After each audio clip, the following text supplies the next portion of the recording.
உத்தரப்பிரதேசம் முலாயம் சிங் யாதவா இருக்கட்டும், கன்ஷிராமா இருக்கட்டும், அவங்க பேசின அந்த பகுஜன் தலித் பாலிடிக்ஸ் அப்படின்றது வந்து எல்லா மக்களையும் உள்ளடக்க வேண்டும், நாம ஒண்ணு சேரணும், மண்டலா கமண்டலான்னு பஞ்சாயத்து வரும்போது நாம மண்டல் பாலிடிக்ஸை பேசணும்னு தான் அந்த ஊரின் அரசியல் தொடங்கியது.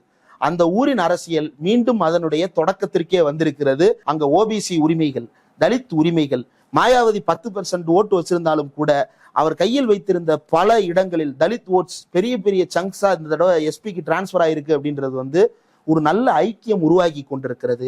இந்த ஐக்கியத்தை நாம் பாழ்படுத்தி விடக் கூடாது அப்படின்றதுதான்.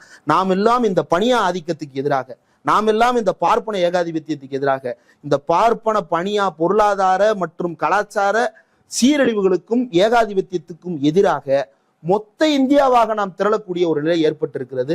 ஒரு புரட்சிகர அரசியலை முன்னோக்கி நாம் எல்லாம் பேசிக்கொண்டிருந்த காலத்தில் கூட நமக்கு கிடைக்காத ஒரு ஓர்மை இன்றைக்கு வந்து நமக்குள்ள வந்திருக்கிறது.